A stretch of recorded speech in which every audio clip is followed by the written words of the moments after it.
The Remarkable People Podcast. Check it out.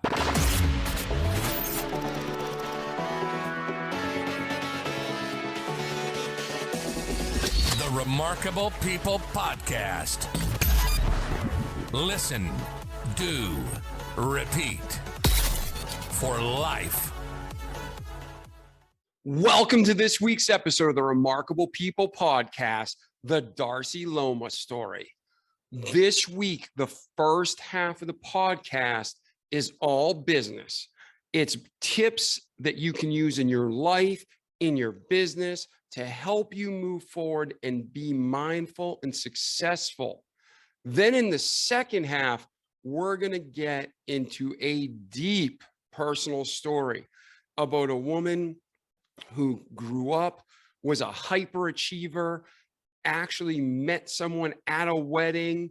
They had two beautiful girls together, happily married, start a business.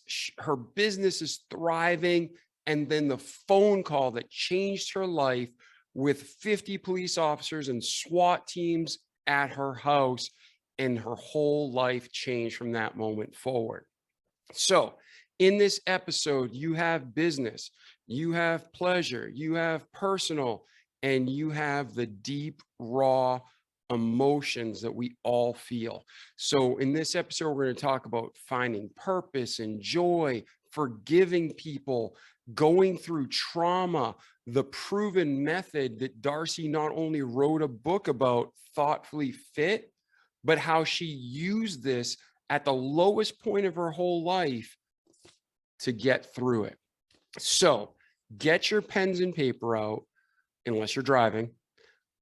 Get ready for a truly remarkable episode. Again, the first 45 minutes is more on the business and professional side. The second half is all about life, and what a remarkable story. So share this with your friends and family. I know it's going to help you and it's going to help those you love. So feel free to share it. That's not shameful promotion. It's just so we can help each other grow. So at this time, I present to you Darcy Luoma. Hey, Darcy, how are you today? I'm fantastic. Oh, it's so good to have you here. I'm very excited for this interview, and I have been for weeks now. My audience and our community, we just told them all about you, so they're pumped as well to hear your story and to hear your practical tips for helping them grow and being free. So at this time, Darcy, please go through your story, the past all the way up to the present. And then when we get to the present, we'll transition into where's Darcy today and where are you going? So hopefully me and the audience can help you. Sound good? That sounds perfect, David. I'm so honored to be here. Oh, no, it's our pleasure. So thank you. So start off, where were you born and what was your upbringing like? Yes, so I grew up in Minnesota, in the Twin Cities, and a small community, and graduated from high school. And I took a gap year before that was a thing, way back in 1989. I actually lived in Germany for a year, the year the wall came down. So it was oh, wow. Talk about historic. Phenomenal. Oh my gosh, historic, crazy time to be living in that country. Came back and went to college and got my degree in math and German. I was certified to be a teacher, and started my career by jumping into sort of, instead of going right into teaching, I went into politics and was training teachers to lobby the legislature so that they could advocate for better policies to get funding for the classroom. And that was what ultimately had me shift from education to the political campaign nonprofit sector. And so then I spent probably about 20 years in that industry, in that sector, working for presidential campaigns and for our governor here, and I ran the office for one of our US senators for 12 years.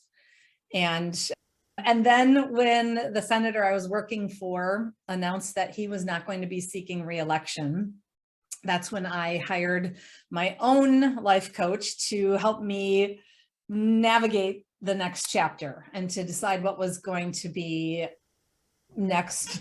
And that was where I completely pivoted and left the political industry and launched my full-time business, Darcy Luoma Coaching and Consulting. So I tried to hit on some of the big highlights there, David. You tell me wherever you want to go deeper. Yeah, no, let's start off with your family. So you're born in Minnesota. Did you have a traditional home? Did you have brothers, sisters? Did you have like a healthy upbringing? Was it challenging? What was that like? Yes, I have one sister who is 2.5 years older than me, Lynn, and she was a natural athlete. I mean, she was phenomenal, basketball, softball, volleyball, golf. So I decided and learned very quickly I was not wanting to follow in her footsteps when all the teachers like, oh, you're Lynn's sister. Oh, you're going to be great. And I'm like, no, I don't want that pressure. So she took French, I took German. She did all the ball sports. So I did cross-country running, cross-country skiing, and track. And that was a big part of my upbringing, sports and being on teams. I was also skied on the Junior Olympic team a couple of times, had parents who were just incredibly supportive. My mom was a teacher. My dad was he started as a teacher, then a principal, and then was a superintendent of public schools. And so my parents had a very, very strong value for education, very middle class, blue collar upbringing, the iron ore mines of northern Minnesota, and they were both very, very poor. So they instilled in me a love of learning and a discipline and a work ethic that really served me so well. And it's one of those things, David, where your strength taken to the extreme becomes a weakness.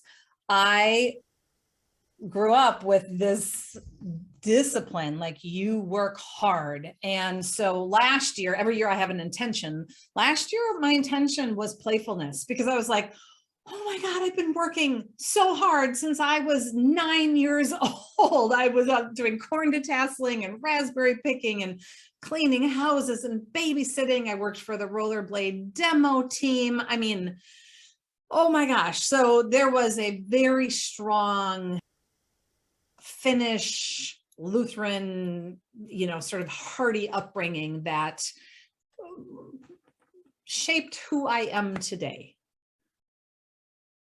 Yeah, it sounds like it was go, go, go, go, go, and be productive and redeem the time. That's kind of the mindset, right? Yeah. And work hard, do good, give back, serve others, study, learn. That was very much the upbringing that I had. And then when this is all going on, you decide to take a gap year when gap years were really frowned upon in life. I mean, it wasn't like a good thing that most people encouraged. They were afraid, we grew up with the mindset, if you take a gap year, you're not going to go back to college. And that was the end game for everybody. Go to school, go to college, get a job, right? So when you went to Germany, did you go with a group? Did you go by yourself? How did you make that happen? So I went through the Rotary Exchange program. And so I was a Rotary Exchange student. And let me paint the picture in case you have any listeners and fans who are millennials. When I got on that airplane to go to Germany. First of all, it was pre 9/11. So my whole family and friends were able to go through security and come to the gate and like see me get on the, give them my ticket and get on the plane, which is just bizarre to think about today. And when I arrived there, this was pre-internet, this was pre-cell phones, this was pre-email. So when I got there, my host family had a sign that I found them, and Rotary had 4 rules, 4 Ds: no drinking, no driving, no dating, no drugs. So when I got there, and I could not have any phone conversation with my parents. So I wrote all handwritten letters to my parents and my friends back in Minnesota, all of whom were going off to college. And it's interesting, David, because when you asked about upbringing, so I shared with you sort of the disciplined, rigorous upbringing I had. When I got to Germany, I had this realization pretty quickly. I didn't realize it before I left. But once I got there, I was like, nobody knows me. Nobody knows that I was in National Honor Society and German Honor Society, and I lettered, 5 years on varsity, and that I was this straight A student, salutatorian.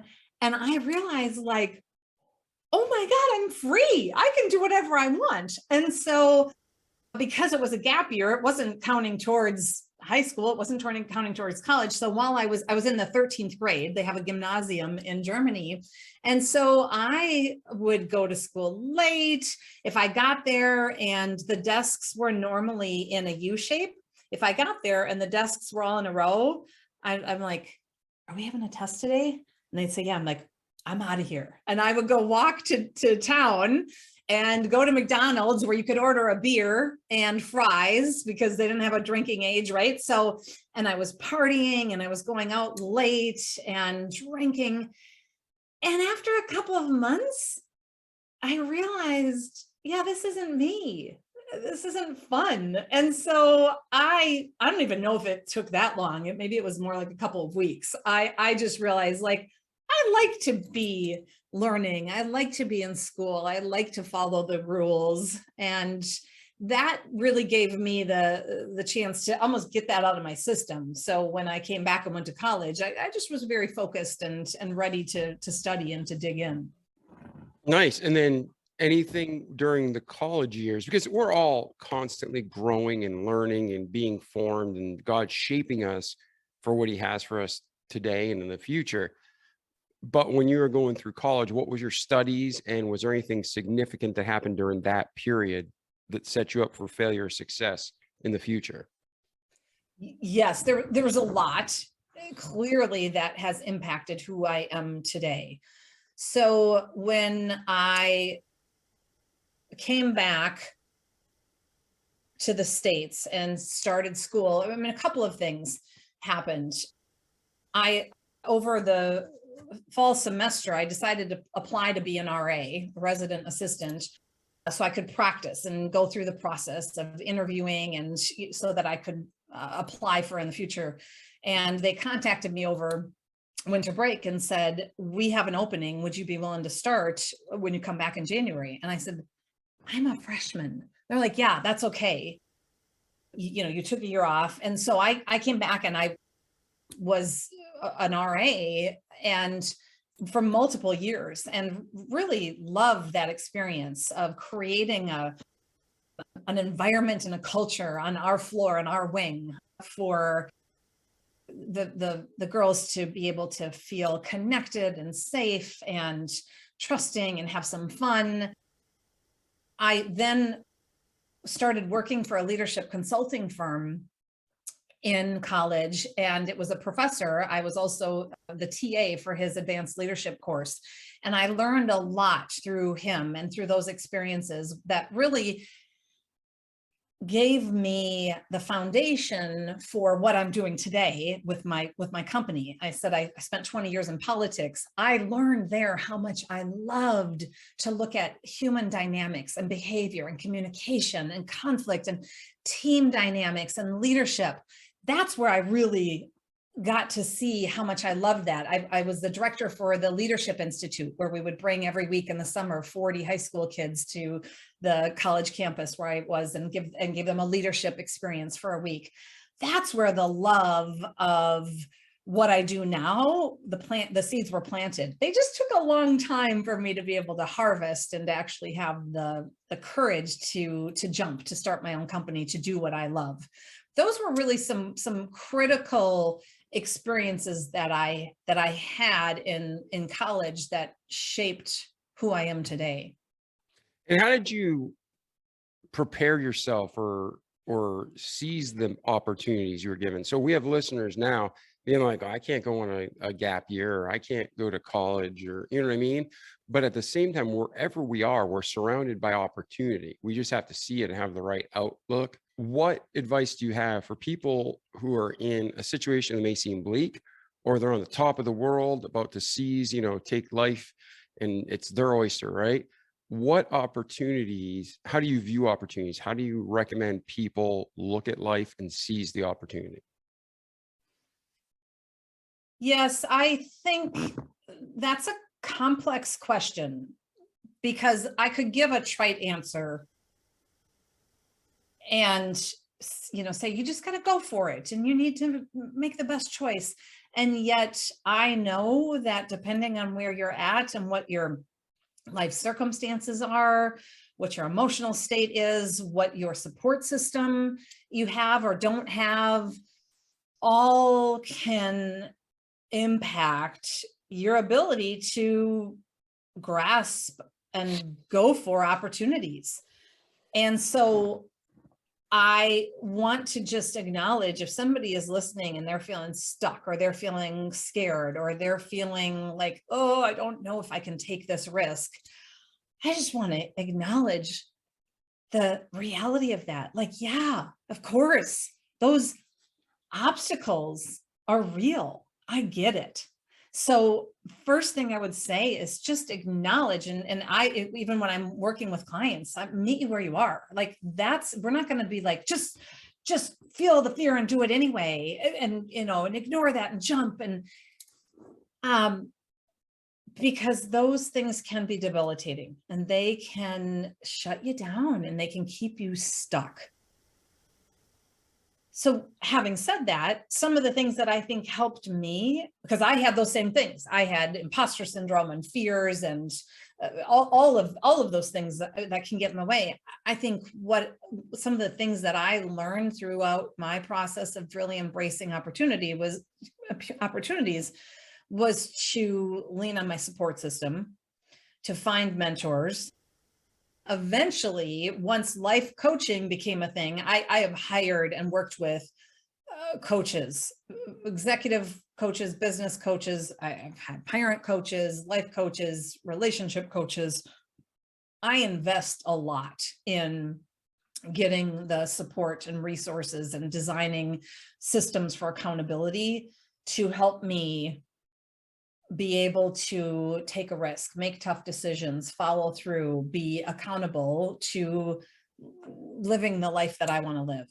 And I didn't always do that. I'll say that those 20 years that I worked in politics, partially and largely it was because I didn't have the courage to take a risk or to be bold or to do something that wasn't maybe looked highly upon.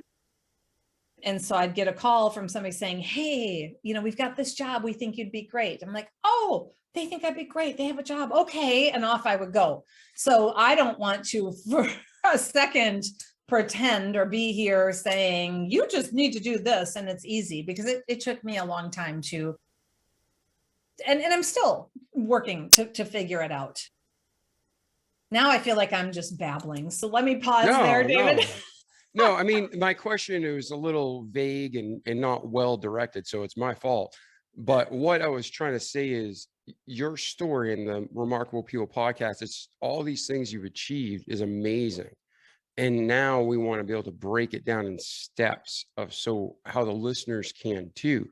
So when you're going through your life, you clearly had a mindset that looked for opportunity and seized it, and looked for opportunity and seized it. So I was just trying to get a clarification for what you take for granted and don't think twice about how you're wired. That's something people really struggle with, because you could have 10 people who all see the same opportunity and you're the only one who goes for it. So that's where I was heading with that. You're a high achiever. You have multiple gifts and abilities in several different disciplines and areas. So there's something about the way your brain is wired. And I didn't know if you ever zoomed in on that and really focused that as part of your practice. So that's why I was asking, is there a mindset that you recommend your clients and help them to achieve? Thank you for just honing in on that and restating that question. I'm grateful and I love the question. I would say it's a two-part thing. One is, as you just named, it's my DNA. It's who I am. It's how I'm built. I love a challenge. I always have been that way. Having said that, I also work really hard to cultivate that mindset. And if we put it through the lens of a structure or framework, there are areas in my life where I work hard to embrace a growth mindset, where that growth mindset is, okay, I'm not, when I first started on cross-country skiing, I had no idea what I was doing yet, right? A growth mindset always adds yet. I don't know how to ski yet, but if I decide this is important, I'm going to figure it out and I'm going to commit. I'm going to practice, I'm going to train, I'm going to find the coaches or the mentors to help me. Whereas a fixed mindset personality says, I don't know how to ski and it looks scary and it looks hard and I don't want to look foolish and I don't want to fail. So I'm only going to do things that I'm good at. Growth mindset is all about saying that, failure is not the opposite of success. Failure is essential for success. So jump in, work hard, fail fast, fail often, fail big, and then you can break through to getting to success. And I say in areas that I choose, because there are other areas in my life where I'm choosing not to have a growth mindset. I don't know how to cook. I don't care to learn how to cook. So it's not, and if I chose to, I could say yet. And if I wanted to, I could absolutely figure that out and tackle it and become a great gourmet cook. That's not of interest or passion of mine. So I'm just like, you know what? I cut and heat and throw some salt and pepper on and it's good enough. But in these other areas where someone might be listening saying, well, I'm not a public speaker. I'm not good at math. I'm not a runner. I'm not, whatever it might be. That mindset is, if you say yet, then you can be, if you choose to be. Does that kind of break it down a little bit more, David? Yeah, 100%. That yet mindset is fantastic. So if I want to break down and repeat, and you correct me if I'm wrong for the listeners, what you're saying is we all have gifts and abilities, and anybody can become anything with the right attitude and enough time and work. But you look at it as, okay, I don't know how to cook. I don't have interest in cooking. And yeah, I could cook, but what I could do in 8 years learning to cook, someone who loves it will do it in 3 months. So why bother? I mean, is that pretty much what you're saying? So then you focus your attention and energy on the other aspects of life that you are interested in, you have gifts and abilities, and you can get more done. Yes. And it's really about being able to give yourself permission to focus on what brings you joy. What is your passion? What do you want to spend time learning and growing and doing? I am certain in another life chapter in the future, I will embrace cooking. I will love it. It's right now not what brings me the most joy at this phase as I'm growing and building my business and working in the life phase I'm at. So I think that's beautifully said. And not only will it take 3 months versus 8 years, there will be more of a flow and more joy if you give yourself permission. I know that because I didn't do it for a long time. And I was really good in politics and I was really good at the jobs I did.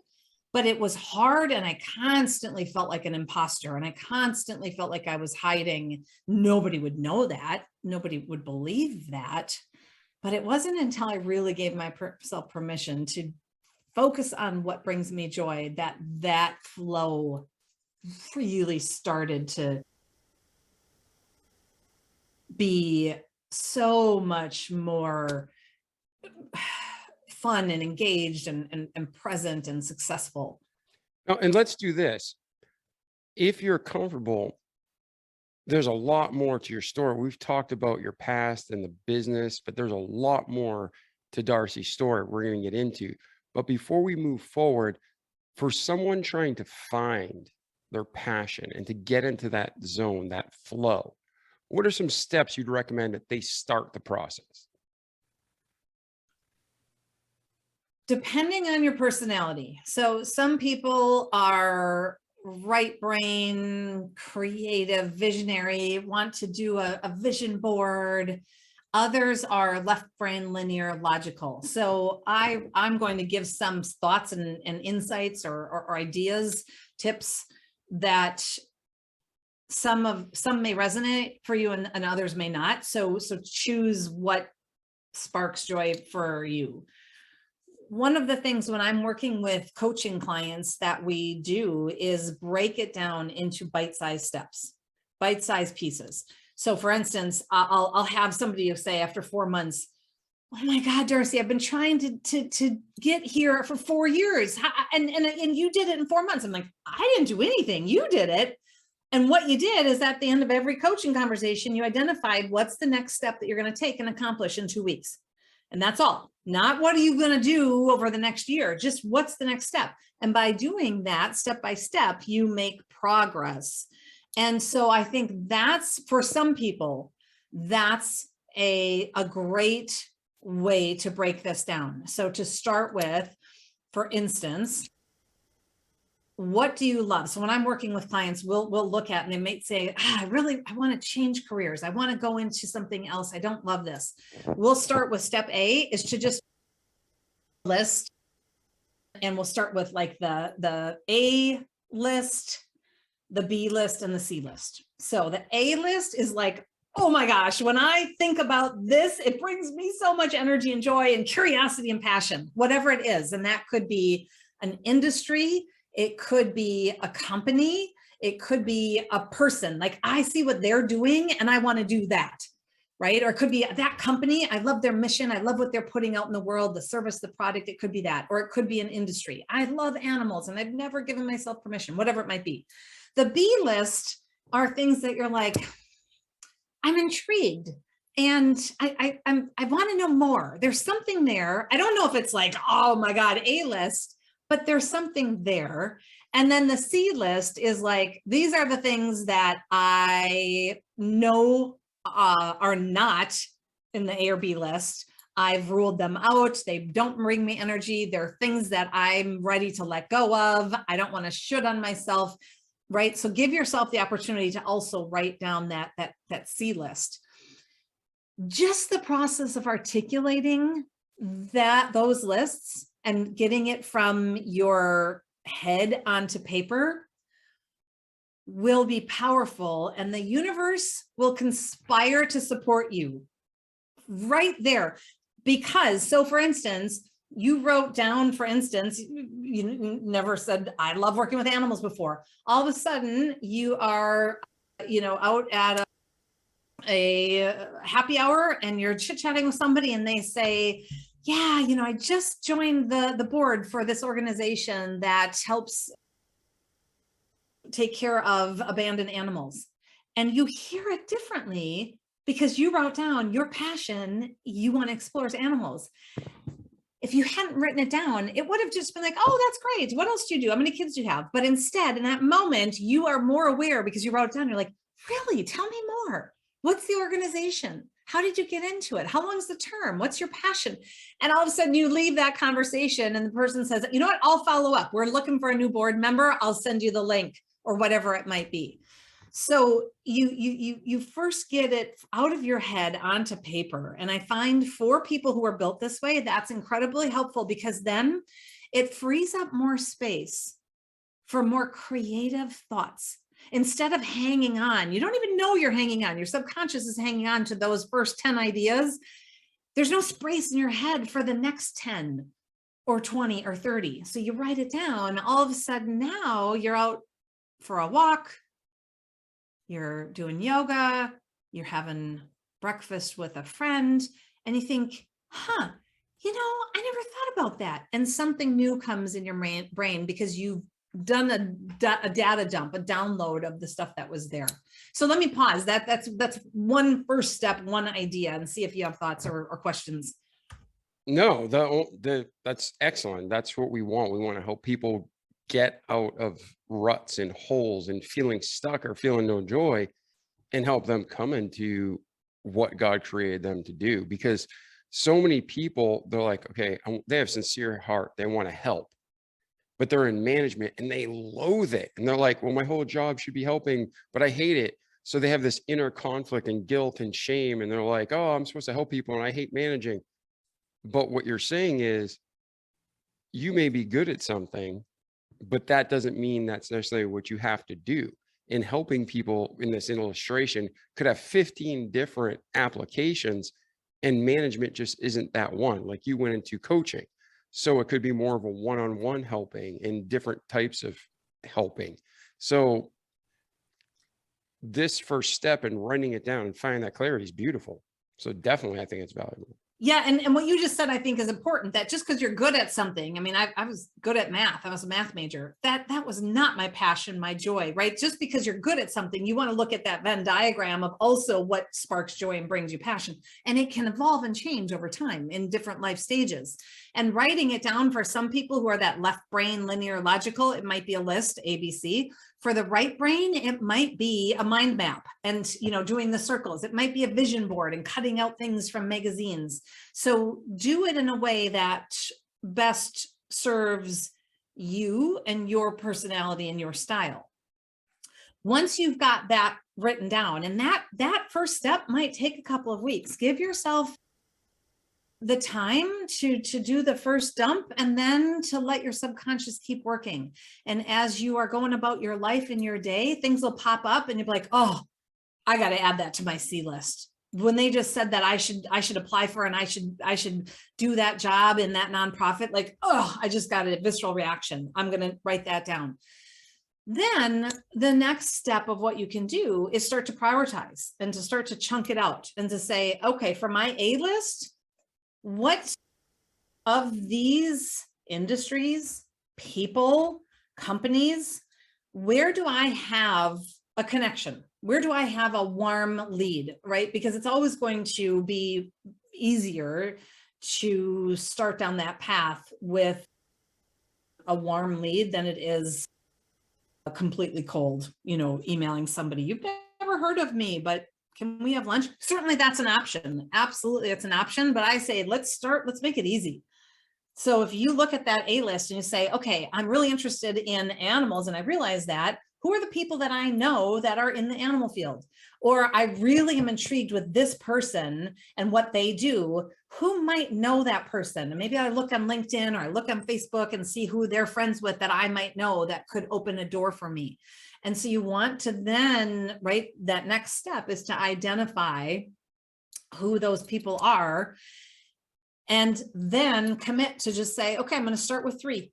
I'm going to reach out and I'm going to say, oh gosh, I didn't realize that my roommate, her in college, her dad works for the same company as this person I love. I'm going to reach out and say, do you happen to know this person? Could you make an introduction? Right? So lean in and then go off and do some informational interviews. And when I say that, what I mean is reach out. If you get on the person's calendar, right? You say, can I do a Zoom? Can I take you to lunch? Can I take you to coffee? Can I do a phone call? I'm really intrigued with your company, your mission, your background, your skills, your whatever. I'd love to know. And then send them a couple of questions in advance. How did you get to where you are? It's not unlike what you're doing, David, right here on these podcasts that you do beautifully. What do you wish you knew now that you knew, or that you knew then that you know now, right? I'm intrigued with you because of this reason. What advice do you have for me? What steps should I take? What were some blind spots that you had that you didn't even know you had that you're aware of now? So when you go to do an informational interview, don't make it about you. So a lot of times people are like, yeah, well, I'm so glad you met with me because I started out, and then they start talking. People like when you're curious and interested in them. So keep it that hot potato. It's back and forth, but when it comes back to you, share a little bit, but then get that potato back to them. And don't make it a bait and switch. So if you're reaching out to do an informational interview, don't say, oh, this is great. I love your company. Do you have a job? No, because that's going to turn them off. Yeah. For those of you watching the podcast, you're seeing me laugh. I'm not laughing at Darcy. I'm agreeing with her 100% because Darcy, I bet you and I and every other business owner, we're inundated with emails and LinkedIn messages and all these social media, all these people who want to, help us or learn from us. And then they turn around, they're trying to sell you werewolf insurance or freaking something crazy. And it's just a pain in the butt. Is that exactly what you're talking about? Don't do that. Don't do that. No, it is annoying. Yeah. And it ruins your credibility. It does. You burn that bridge. And to me, it's a lack of integrity. So it's like, I've walked up to people, and this isn't bragging, but if you tell the truth, it always works. I've told people I'm here for your money, but I'm also here to help people. And I was totally honest, and they laughed and we had a great time. We got the business, you know what I mean? But you got to be honest. And what Darcy's saying is so practical and so real. Please listen to her and apply it. Sincerely look for truth and knowledge in people and their story, and don't trick them, because you're just going to hurt them and you and everybody else. Absolutely. And another really practical in the weeds, nitty gritty piece of advice I have is honor the commitment you set up front. I'm going to give you a very concrete example. I had somebody reach out to me who wanted to have a conversation. My assistant gave her 20 minutes on my calendar this morning. We did a Zoom call. At 19 minutes, she said, Darcy, this has been incredible. It's exactly what I needed. It sparked so many things for me. I want to honor your time and say thank you. I was so impressed. Rarely do I have somebody who has, especially when it's that tight. If it's an hour, that's one thing, but 20 minutes. And I've got to tell you what, when she reaches out again and I think she will, we had a great connection. I'm going to say yes, because she honored my time. Right. And so if you get on somebody's calendar for an informational interview and it's for 40 minutes, at 35 minutes, I want you to say, oh my gosh, we've got 5 minutes left. This was so helpful. Here's the last question that I have, and honor and respect their time. It's so small, but it's so important. Yes. So all the advice you're giving is amazing. Anything else on this topic you want to wrap up or give another bullet point for helping people find that joy? There's 500 things I could say. I just meant the starting point. Just help them get started. Yeah, no, I think that's what's important. The last piece I'll say, and then we can move on, is in that conversation, when you do that informational interview, right? You've reached out to somebody, it's a warm market, and you ask them questions, you are curious. At the end, I want you to say thank you. And given that I'm interested in X, what 2 or 3 other people or companies might you recommend that I reach out to learn more, to do another informational interview? Yes. So that you can build on. And then when they say, oh, you know what, you want to do podcasts, you should talk to David. He's fantastic. Then ask for, would you be okay? Would you be willing to share his information? And is it okay if I reach out to him and share that you recommended it? And that's a case where I want you to keep the ball in your court, because if I'm saying that and they say, oh, no, I'll reach out to David. Now, if they don't do it, you become a nag, and then you're like going back and saying, hey, did you email David? Could you? And then they're just like, oh God, it's Darcy again. I want you to say, oh, I'm appreciative of the offer to reach out, but I don't want more work for you. I don't want you to have to do more. And it's sincere. If you're willing to give the email address and permission for me to say that you recommended it, I don't want you to have to worry about that. That way you don't have to become that nag and that pest. Yes. And to encourage those listeners out there, some people are amazing and stars. And Darcy, if I say something that's not accurate, if I say something you don't agree with, you call me out. No, call me out. But this is something that I want to encourage the people who are more on the shy or maybe have a confidence issue. They feel like an imposter. Everybody has God-given talents and abilities. And if you do what Darcy says, it just gets easier. And for those in sales and marketing, you know what Darcy says works, because when you start off in most sales positions, you're calling 90% of people you don't know. But then the referrals start pouring in, and then 90% of your business, if you're good at what you do, is referrals, and you're not picking up the phone making cold calls. So this kind of networking, this kind of relationship building is amazing and real, and the way it should be done. So I think that's fantastic, but I just want to encourage someone, if it's just hard for them or scary, just do it. And the great thing is, to underscore what you're saying, it might be hard or scary up front, but people love to talk about themselves. So if you go in with this mindset of being curious and present and engaged and listening, they're going to love you. And it's going to go from being hard to being easy, because they love talking about themselves. Then the last piece is when they say, oh, yes, here, I've got a couple of names for you. Here's the email addresses. By all means, tell them that we connected.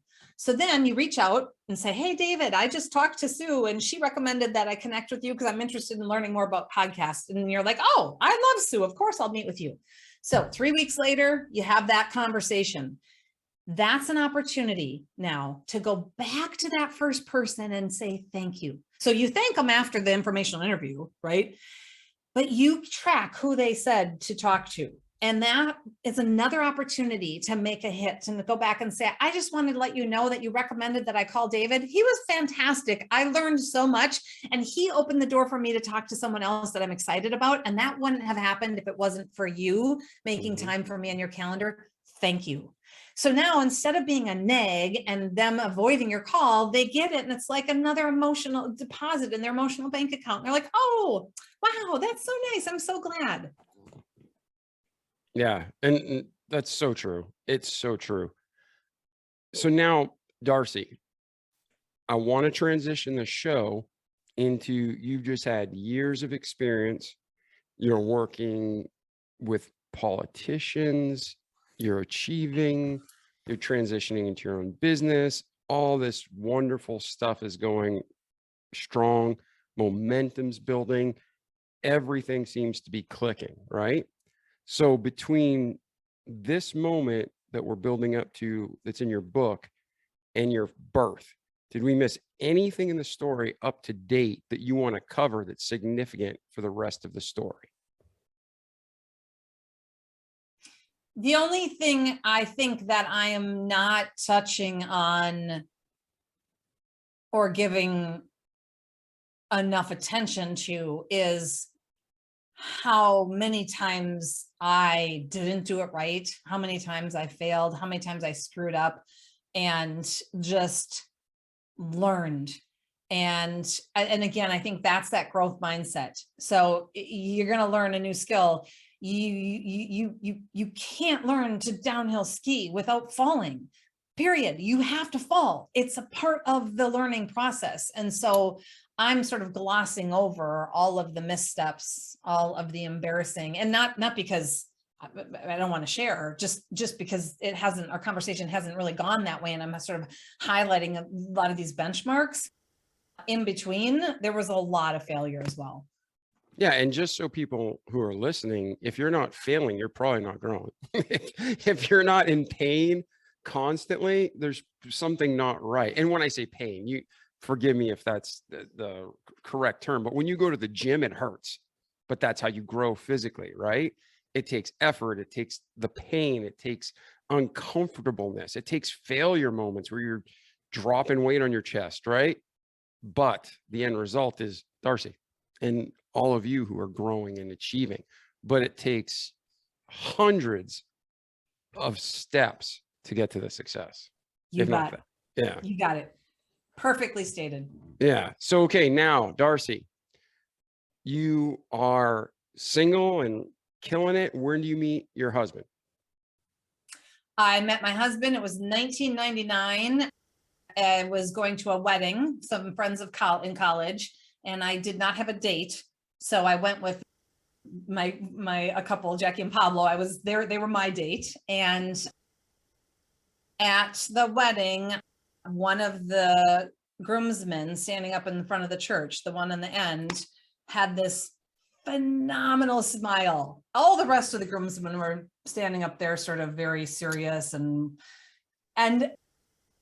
John just had this smile, and I leaned over to Jackie. I'm like, I love his energy. Like, I just love it. And so that was the first day we met, and we started to date and eventually got married. I guess that's the very, very short.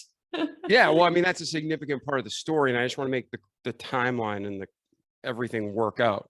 So take us now. You professionally, you're saying how you started your own company, you're getting coaching on your own, and then you had your husband. So talk to us from there. Yes. And so the timeline, not that we need to get in the weeds, but I will provide a little bit of context. So I met John in 1999. In 2001, I came back from Florida. I was doing the recount for the Gore-Bush election. Came back. Oof. Yeah. Oof is right. All these elections are so corrupt.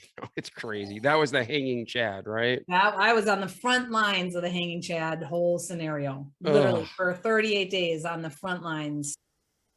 All right, Yeah. keep going. Yeah. I think people say don't talk about politics and religion. I think that's the worst thing you can do. You should talk about politics and religion because that's what matters most.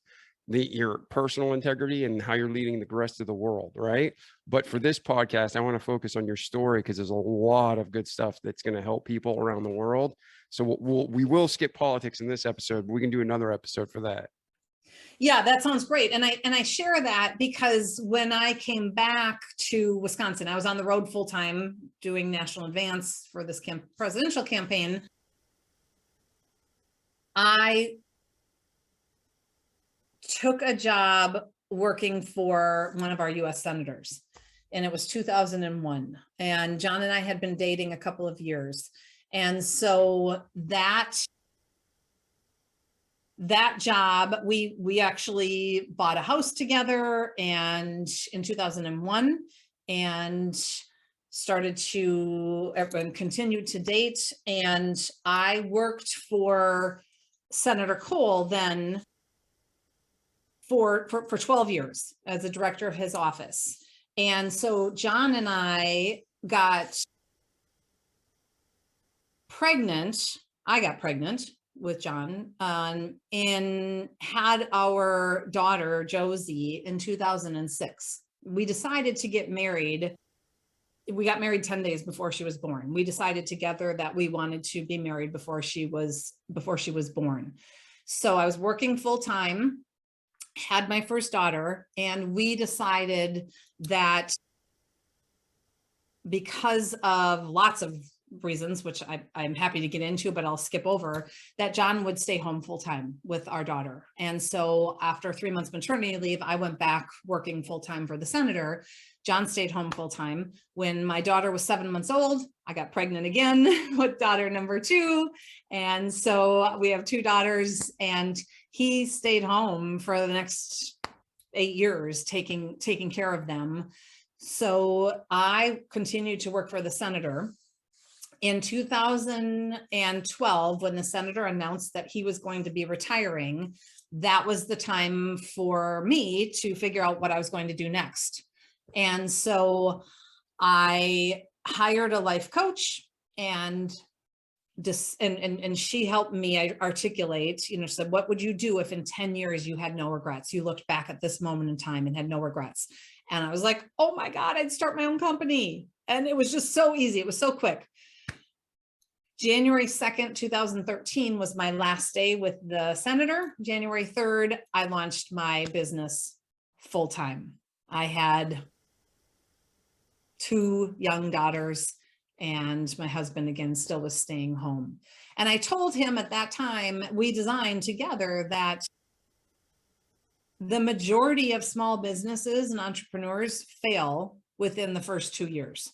And so I said, how are you feeling about continuing to run the home front? Like, I want to go all in. If I'm going to do this, I really want to make it work. Not only because I'd like to be successful, but also because we're going to, for the first time in my life, not have a salary, not have a safety net, not have health insurance, not have benefits. So he agreed. He's like, you bet. And so I spent 2 years working my tail off to try to establish a successful coaching and consulting business. So those are a couple of more dates that I just wanted to sort of fill in the gaps there in that timeline. Yeah, absolutely. Because this episode is about to change radically, where we talked about a lot of business, a lot of practical tips, and people can go back and listen to that to grow their profession. This is now, it all intertwines, but this is now going to transition to a deep personal story, and it's going to get quite different. So the other thing I wanted to bring up, just so we paint the whole picture, is Darcy. Now you're married, you got 2 kids. How are things in the marriage up to this point? They seem great. You guys are you in a church? Are you in social circles? What's normal life like for Darcy and John? Yes, normal life. We joined a church, and John was very active in the church, in the band. They had a rock band. He played bass, and he helped to lead the youth band that every month the youth would come and play guitar and bass and have songs. He did sound, DJ'd a lot of the church events. We had Party Grab. We have a very progressive church. And we were, I'd say we had plenty of challenges, like all couples do, of course. He was an extrovert, very outgoing, social. I'm an introvert, which people are like, what? Really? You're an introvert? I love people. I love social, I love connection, but I need to recharge my batteries. I need downtime. I need quiet to be able to recharge. And so we figured out how to make it work. I was the one on the front lines making money. John was doing everything on the home front, talking grocery shopping, cooking, laundry, snow blowing, lawn mowing, taking the girls to get their teeth cleaned, their haircuts, pulling them in the wagon and selling Girl Scout cookies, taking them to karate. And John, he loved being a dad. It was hard. It's hard. Anybody who stays home knows how hard it is.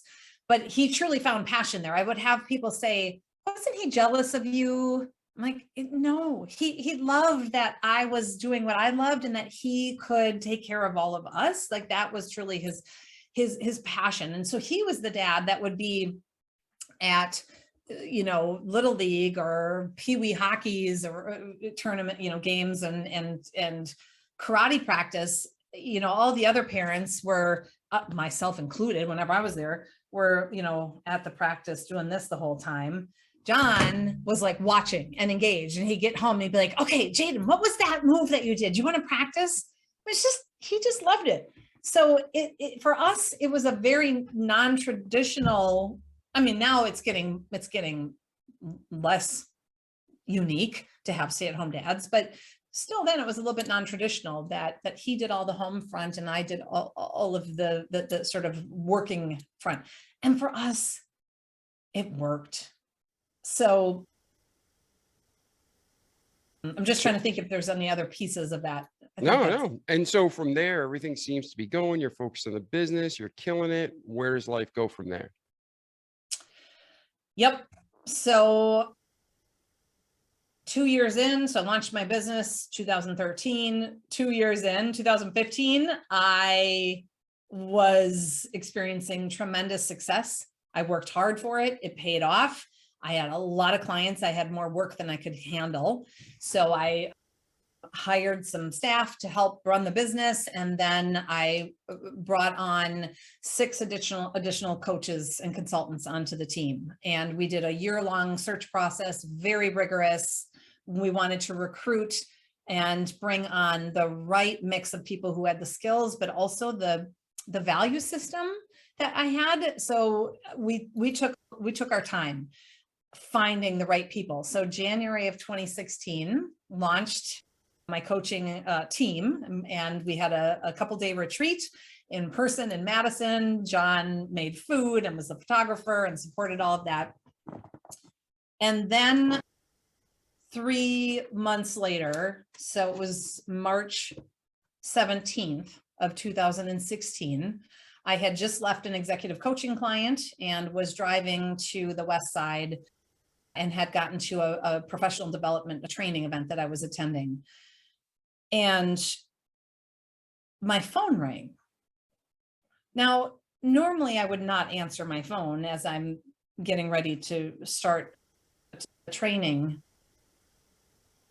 but my spidey sense I just felt compelled. It was my neighbor. And so I stepped out of the room and answered the phone. And she said, "Darcy, what's going on at your house?" I'm like, "I don't know. I'm not home. Why?" "There's 40 or 50 police cars and a SWAT team, and they just took John out in handcuffs. He was barefoot and he wouldn't look at us, and they took him away in the police car." What? What are you talking about? John? Wait, what? I mean, my head was spinning. Oh my God, I'll be right there. So I go back into the room, pack up my bag and my computer, and start driving home. And I get a phone call from a detective, and she said, "Darcy, I wanted to let you know that your husband was just arrested, and I want to find out where your daughters are because we want to make sure that they are safe." And I looked at my watch, and it was 10 after 2, and the girls get on the school bus at 2:20. And so she said, "Can you drive to school and pick them up?" And I'm like, I'm on the west side of town. I can't get there in time. I don't even know where they are. John, he's a full-time dad. I don't know if he scheduled a play date or if they're going to, I mean, I don't know. I was scared. I was spiraling. I was spinning. And did she disclose to you? You don't have to say it now in the interview, but did she disclose to you at that point what had happened? Or are you still in the dark? So at that point, so I'm thinking, oh my God, where are my girls? What do I do? And so right before we hung up, I said, "Can you tell me why he was arrested?"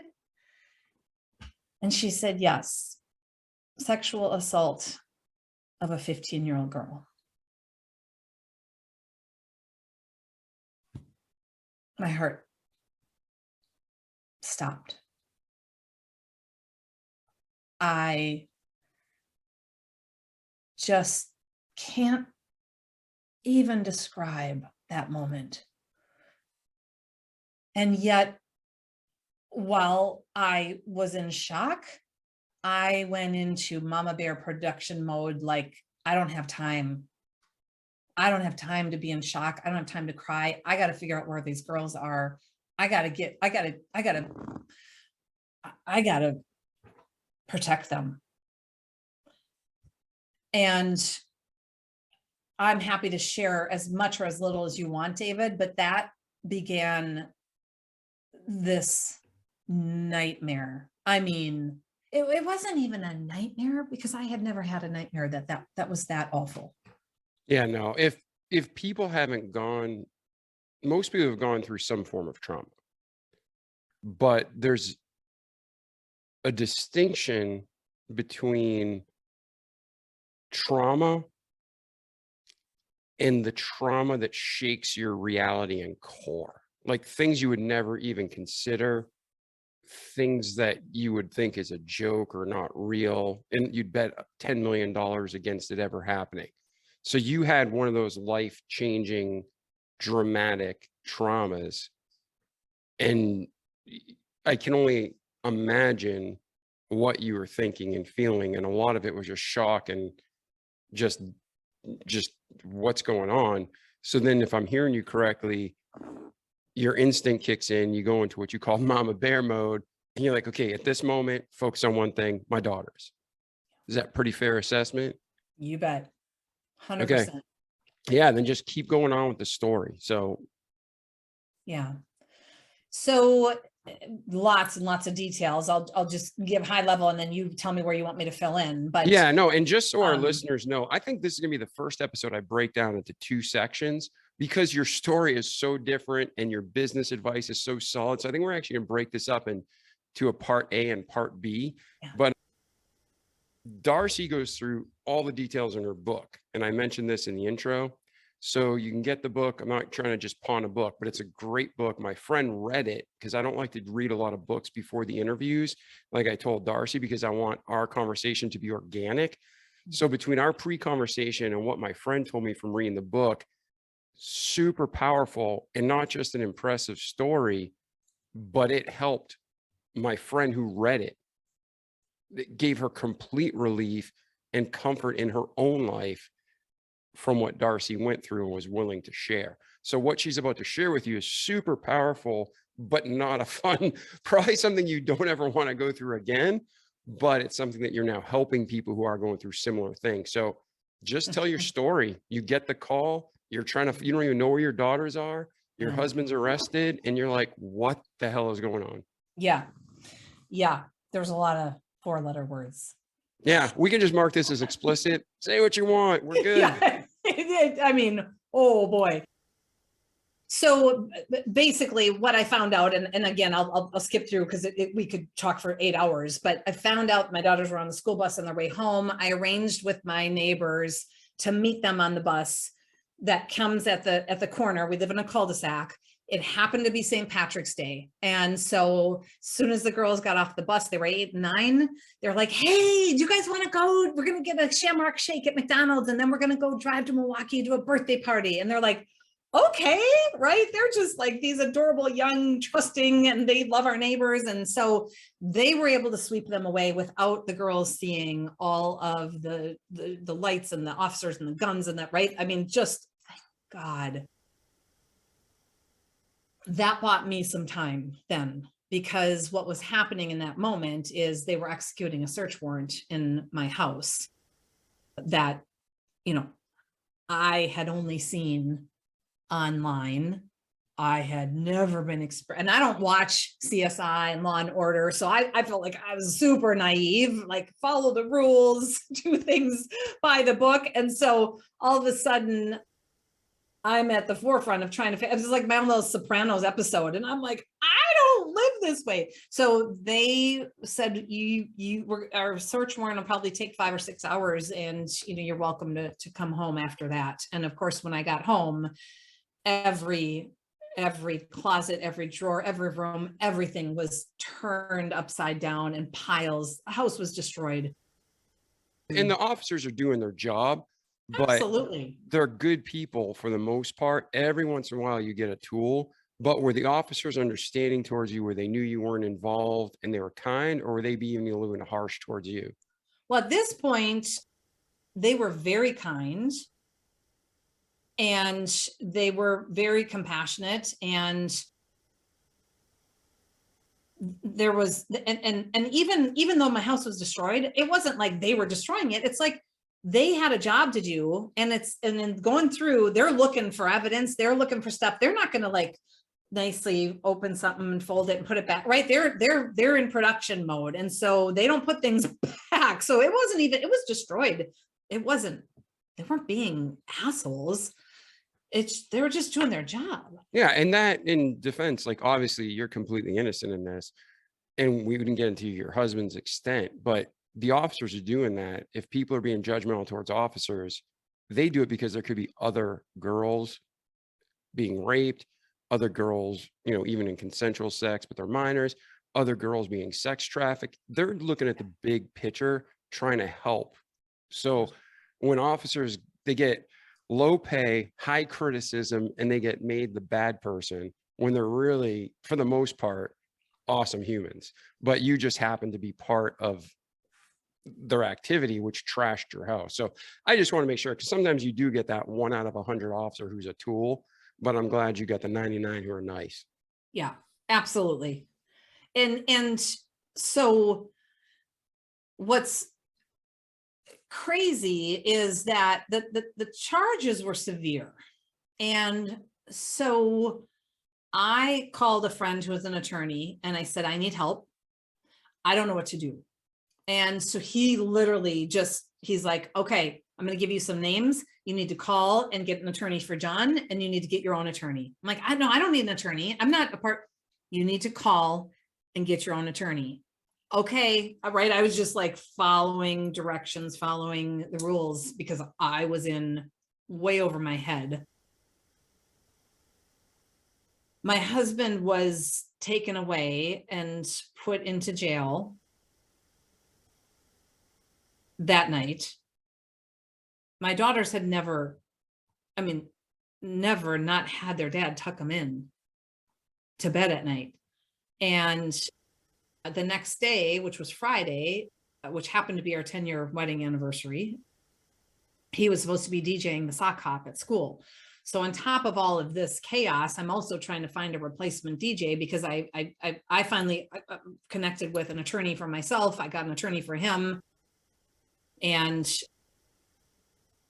I didn't know if he would be being released that night. And I thought, if he's not released, and even if he is, can he DJ the day? Like, it was just, everything was spinning. It was, and it doesn't make sense. It doesn't matter how successful you are, how educated you are.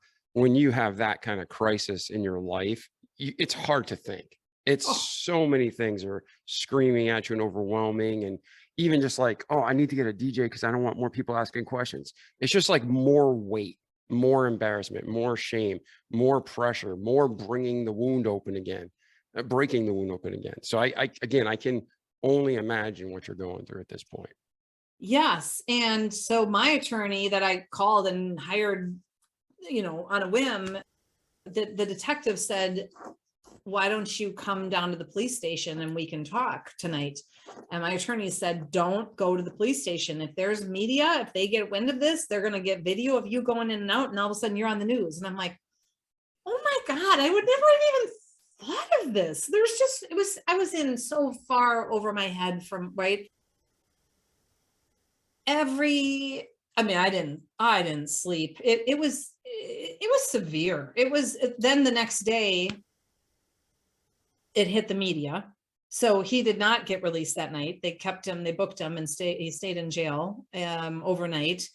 And the next day I had a big keynote at noon. I had been preparing for a long time, big keynote, big audience, CEOs, right? Like a perfect audience. I'm up all night. I'm crying. My eyes are puffy. I'm trying to get the house in order, so when the girls get home, at least they can get into their bedrooms to go to bed without seeing the house destroyed. I could not clean the whole house, but I could make a path, right? And in the process of trying to find a DJ and getting him an attorney and getting me an attorney and trying to call child psychologists to say, what do I tell my daughters? Like, help, how do I deal with this? I'm also then trying to prepare for this keynote. And David, they confiscated everything. So all of a sudden I'm supposed to bring the presentation on the PowerPoint on a USB stick. Well, every USB stick, everything was gone. So I'm calling my attorney said, don't talk to anybody about anything. Darcy, I can't say this enough. We don't know what's going on. We don't know if you're a suspect. Don't talk to anybody about anything. So I call my assistant and I say, hey, could you figure out how to get the PowerPoint from Dropbox onto a USB stick and drive to the site and meet me there? And can you get somebody to pick up the handouts and print them? Because I can't get them off of my computer, and deliver and meet me there. Right. I'm like, yeah, why? What's going on? oh, it's fine. Like I'm having to self-manage and not have her worried. So I get there just in the nick of time. I mean, eyes are bloodshot. I'm like putting on makeup. On the drive there, the police chief calls me and he says, Darcy, I just want to let you know that I saw the charges. I've been watching you over the decades and I saw all you did for the community working for the senator and all you're doing now with your business. And I want to tell you, I am so sorry what you're going through. And I want to give you one piece of advice. He said, don't read the comments in the online stories. Whatever you do, that was the best advice ever. So I'm talking to him, and I pull into which of course means my GPS went out on my phone. So I have to pull over. So I pull into my keynote just in the nick of time. And I'm giving my speech. I had just gotten a new Garmin watch that connected to my phone. I had turned off my phone on silent, but what I didn't know was that when phone calls, emails, texts come in, my watch would vibrate. I'm giving my speech. All of a sudden, my wrist starts going nuts. And it's like, zzz, zzz, zzz, zzz. And I'm like, what is it? And I'm trying so hard to just be present, to give a good keynote, right? And what I didn't know until after my speech was done was that the news broke and my husband's mugshot was all over social media, ABC, and right? And it was people calling and emailing and texting saying, oh my God, Darcy, what's going on? Are you okay? At that moment when I'm giving David, it was just like this, it was, oh my God, it was so insane. And then I'm having to hurry to get home to meet the DJ I found that would step in, had 2 little kids. He's like, okay, I can DJ on like 17 hours notice if you'll take my kids, because I don't have somebody to watch. I mean, it was insane. Man, that's crazy. So now you get through this initial burst, and now there's a second wave coming.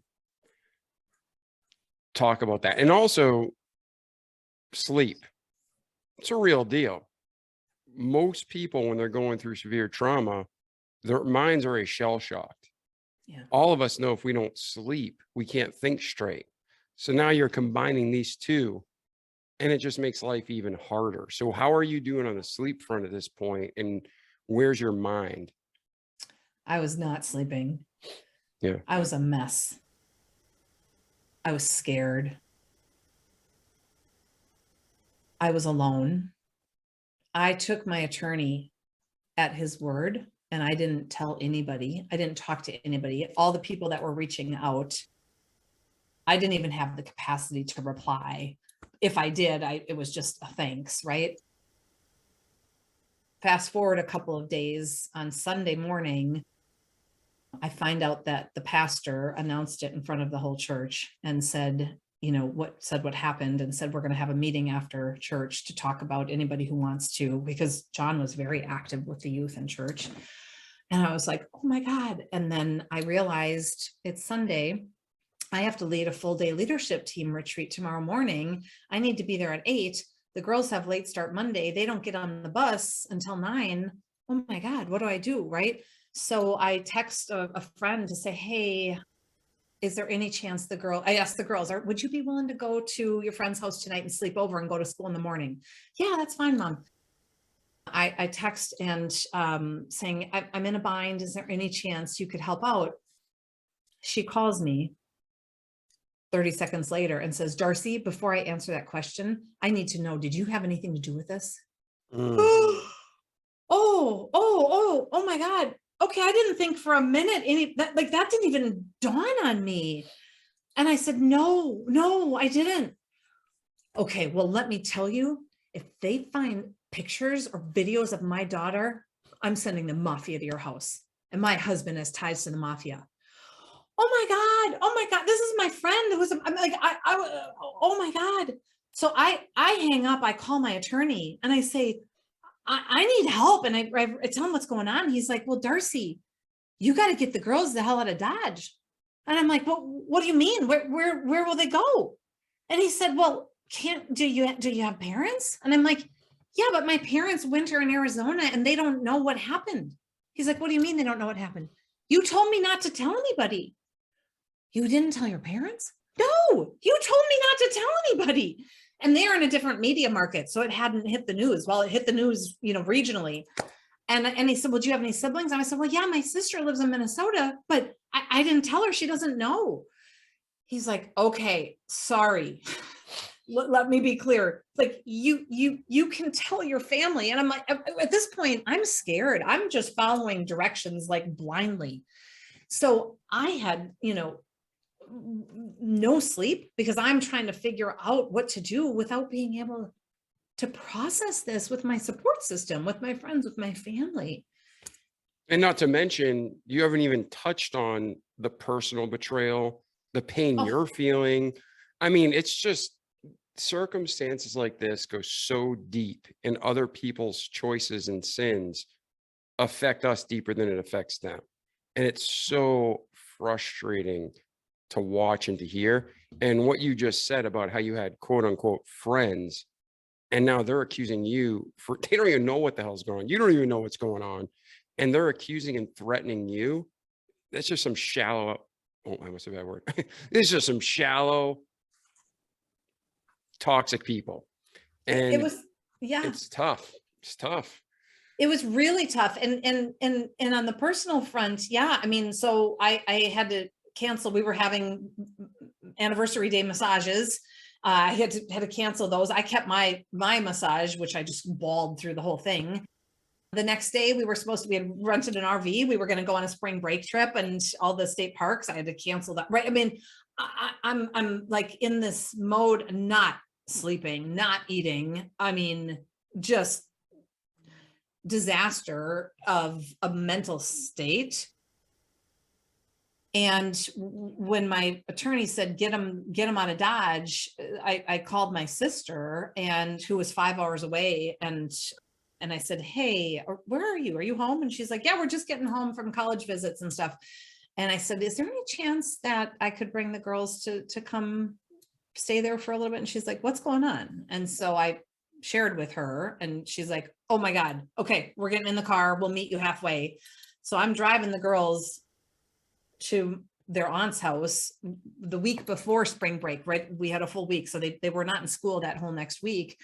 It turns out it's a long story. So I'll sort of lead with the punchline. My sister said, Darcy, you need to protect these girls. They need to stay with me. Yeah, that's a good sister. Oh, she was so good. I'm like, oh my God. And I'm talking to child psychologists, and they're like, you need to keep, when kids are going through a trauma, you need to keep as much as you can the same. They need their neighbors, their Girl Scout troops, their teachers, their church. I'm like, yep. Okay, got it. Let me tell you what happened. And I'd share it, and they're like, oh yeah, no, they need to move. So I gave my sister legal custody, and they moved to Minnesota and finished the school year there. It was really traumatic for them to, on a whim, move and start their lives over. And like you said, not even to mention just the betrayal. On top of all of that, I now have thousands of dollars of bills every day, tens of thousands of dollars, right? When you think about criminal defense attorney for me, for my husband, child psychologist, a therapist, I hired a PR communications firm to help me navigate, because my business is 100% reputation. Mm-hmm. And so now I'm at risk, and I tend to feel like I have good instincts. Mm-hmm. In this case, my instinct was, I need to work. I need to make money. My crisis communications firm, so the president of the company was the one that was working with me. And she said, Darcy, you need to stop working for a couple months. That was exactly opposite of what my instinct was. And I said, what? I totally disagree.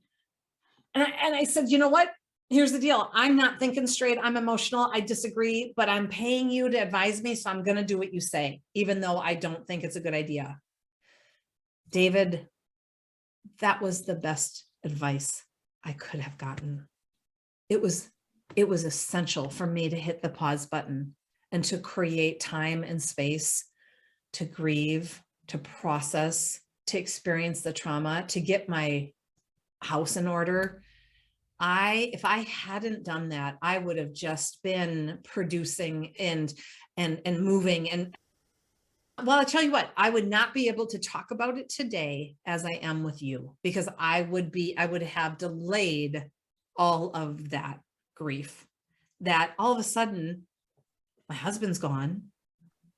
Because he didn't, when he was taken to jail, he did not get out on bail. I was $100,000 bail. He's gone. My daughters are gone. My house is destroyed, and I'm now not working. Ooh, I mean, there's nowhere to go but deep within, and to be present for the emotions, the trauma, the recovery. That was hard to be present to that. That was probably some of the hardest work I've ever done in my life. Yeah. And there's listeners now who I know are crying. And there's people who are sadly too in tune to what you're saying, because similar things have happened to them. And some of them didn't have the resources financially, family, to even get a break. So you, thank the Lord, were able to contact attorneys and to contact counselors and to get, not a break, but you know what I mean? You had at least some help with your sister. And I'm not trying to lighten, because you had a horrible circumstance, but there's people listening now who had to keep going, not knowing, like you didn't know, but not having the tools at their fingertips. So then they live with, I'm sure even with you, with the tools you had and the connections you had and the resources you had, you probably made 1,000 quote unquote mistakes. But it's like, come on, there's no handbook for these circumstances and situations, but yet people judge you so harshly during these times and critically, when they would have fell apart just getting a paper cut, So you get these 2 months to recover in a way, but it's not easy at all. What's going on? And then did you have a conversation with your husband? Did you face him down? What's going on there? Yeah. There's so much, right? There's so much. And I want to acknowledge and underscore what you're saying, that I had a tremendous amount of privilege, that I was able to have a support system. I mean, financially, I took out loans. I took out a HELOC. I was financially. And forgive me, I was not trying to diminish or minimize your hardship at all. No. I'm saying is, I wouldn't want to go through what you went through. And you had means, is what I'm saying. Does that make sense? Absolutely. Yeah, I had means. I mean, there's people who, if they don't go to work, they don't have the ability. I had a luxury to be able to stop working, and my company kept going. Well, I recognize my privilege. Yeah. So that's what I'm saying. I didn't mean to hurt you in any way. I'm getting teary-eyed. I just know that there's people in similar situations. It's so sucky. And then on top of it, they have to keep going with a smile on their face with no break. And I don't understand. It's only God. Oh, 100%. You were naming it. I'm underscoring what you're saying.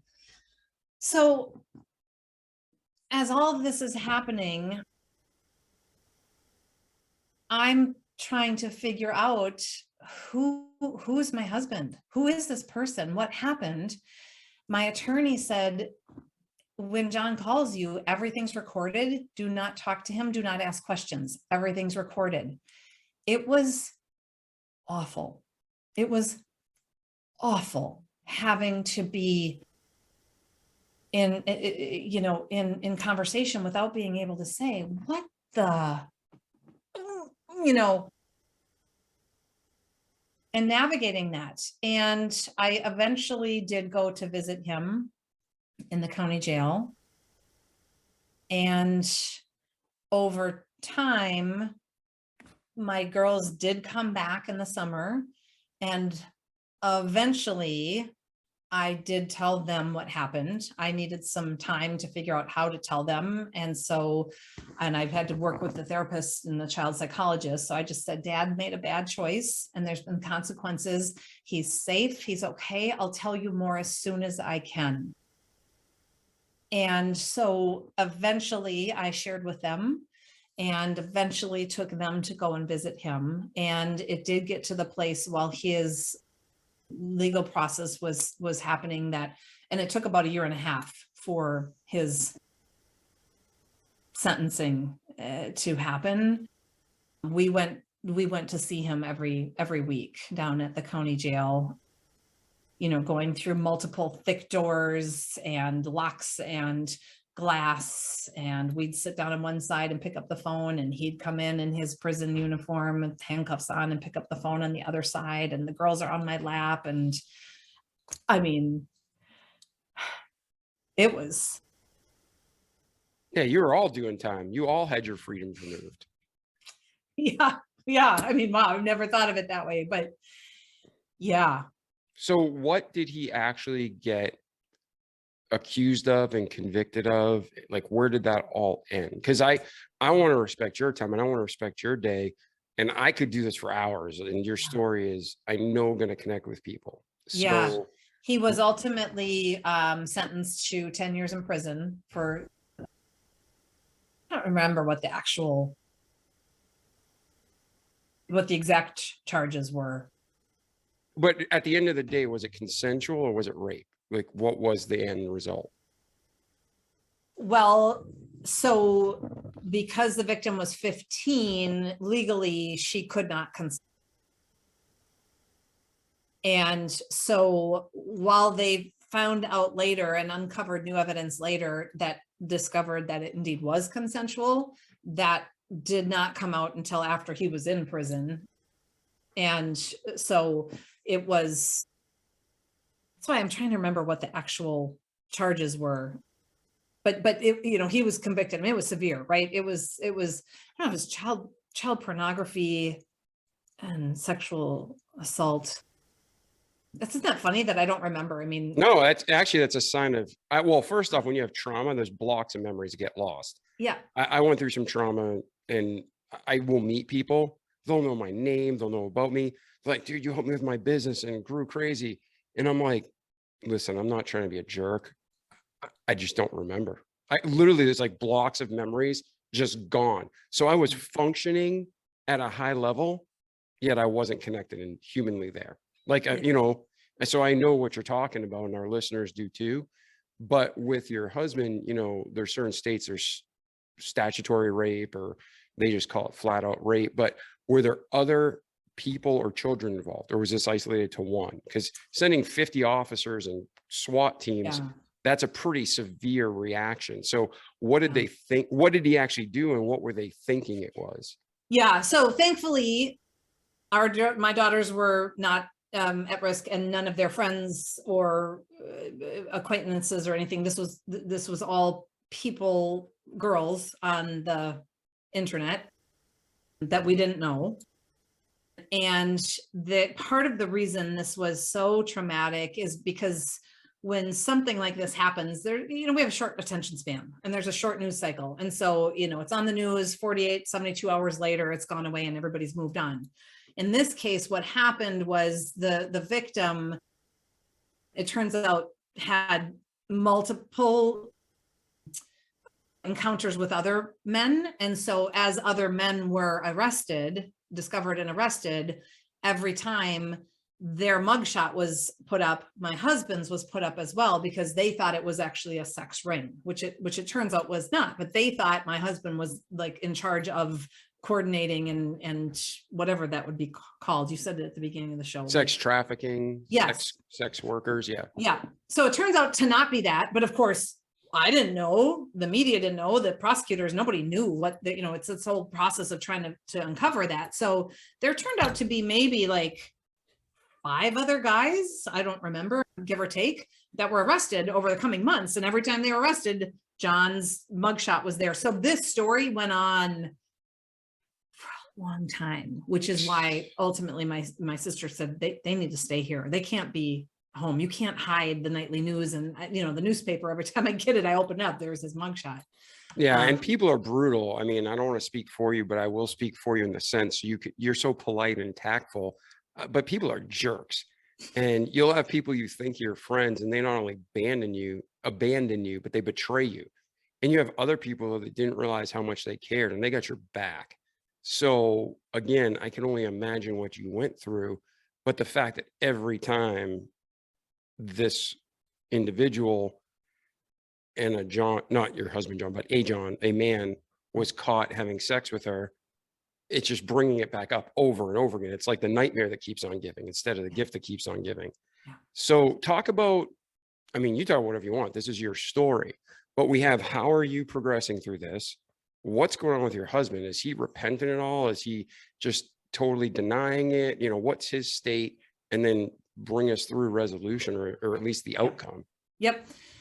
So my mental state for those months when they were all gone, I was a mess. I was crying. I was journaling. I was seeing a therapist. I eventually went to a week-long retreat called Healing Intimate Treason or Healing Intimate Betrayal in the desert in Arizona, which was really intense because there was no internet, no phone, no TV, and it was like a deep dive. And that was an important part of my process of healing and recovering.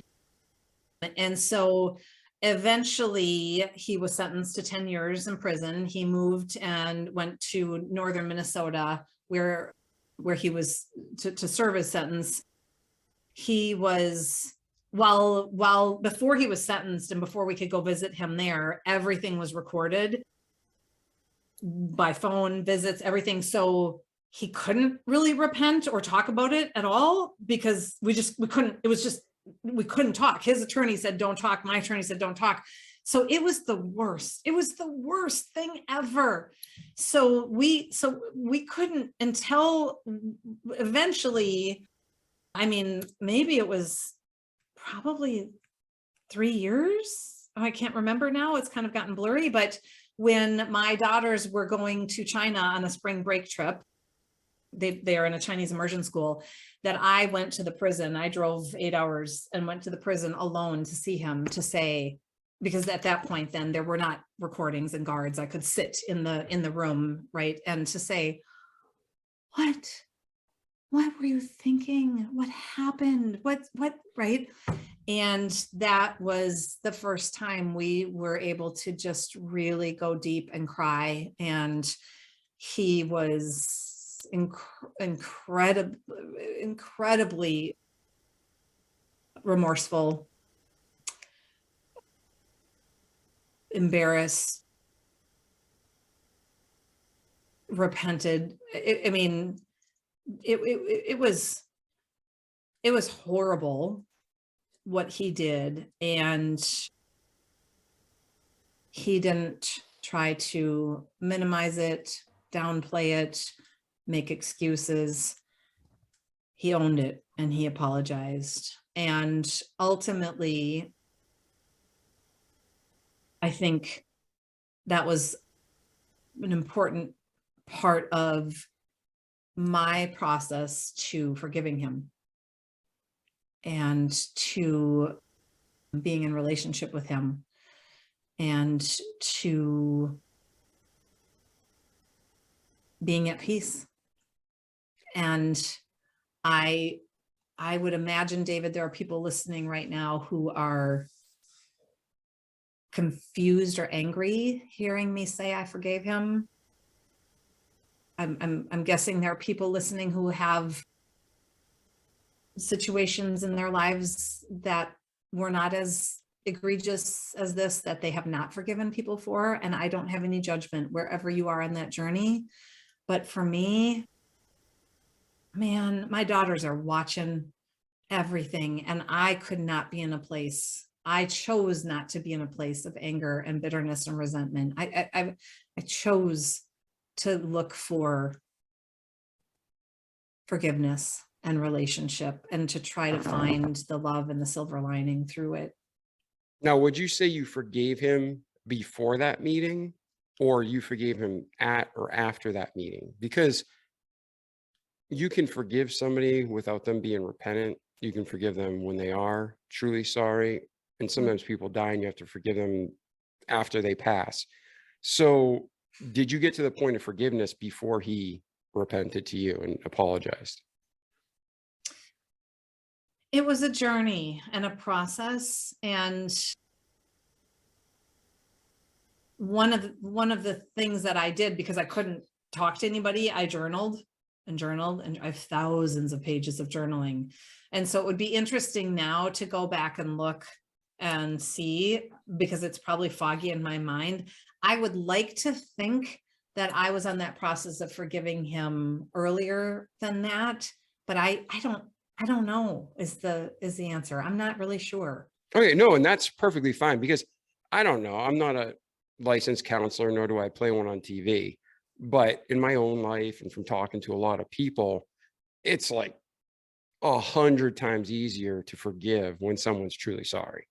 But when someone's active in the same sin or is a narcissist, it's really tough to forgive. So that's why I was wondering, because one of the notable characteristics that stuck out to my friend when she read your book that she wanted to ask me about was anger.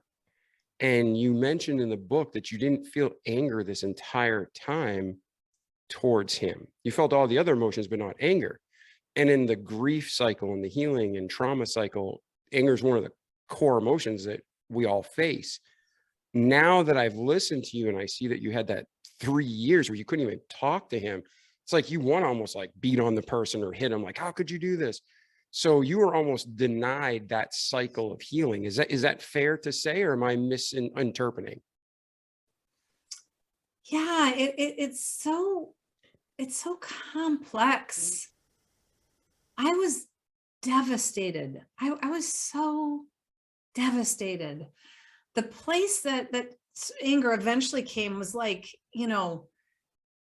the gutters are overflowing, and like, this is your job. This is what, right? The anger came out in these weird ways, right? Or there's like hair in the bathroom. Okay, but it did come out. It did come out. Yeah, it came out in these weird ways, It's not weird. It's totally normal. So weird. Maybe no, because it was the trigger, like that sink being backed up. You're like, it's backed up. If John was here, he could have been cleaning and maintaining my house. Right. Why isn't he here? It was like a quick subconscious unwinding of years of pain. So don't be hard on yourself. That's totally normal. I mean, if you weren't mad, that's the one comment she made. She's like, how was she not angry? And I'm like, I don't know. I'll ask her. But now I'm starting to see the picture. Okay. The other thing that's, I think, I guess, important for me to note is I work with people. It's my job, right? That's what I work with individuals, teams, leaders, trying to help them overcome their obstacles. And people are flawed, like really flawed. People are human. People do bad things. And I think because I'm in a relationship with people that's very sacred, very confidential, that they share openly with me like nowhere else. I'm talking managers, leaders, I'm talking normal people that I see. I am able to access a perspective, David, of seeing people's humanity and knowing that, well, what John did was egregious, it was horrible, it was illegal, it was awful. I challenge anybody to think about something that they haven't done that they would be embarrassed to have on the 10 o'clock news. Not what he did, but something that you've done. Like that's the nature of being human. And so there was something for me that I've been able to access this compassion and this empathy. I've trained myself to do that. As a matter of fact, the research, this model, my book, Thoughtfully Fit, that we designed, it was solidified 5 days before John's arrest. Thoughtfully Fit officially came to life on Saturday. On Thursday, he was arrested. And when my attorney said, don't talk to anybody about anything, I became ground zero to now test drive Thoughtfully Fit in the marketplace. And one of the things that you do with Thoughtfully Fit at the core is pause, think, and then act. So even when that mom said to me, if I find out you had anything to do with it, or there's any pictures or video of my daughter, I'm sending the mafia to my house. in that moment, David, I was able to access, because I had been working and training and practicing to engage my core, just like physically, I work hard to be fit. Mentally, I was able in that moment to pause, to take a breath. Now, immediately my thoughts went to, are you kidding me? I thought you're Murphy. You think what, right? Like immediately, that's what happens. That's my humanity. I was like angry and shocked and pissed and all that. You're like, I hope the FBI is recording this conversation. Your husband's next. That's where we go, right?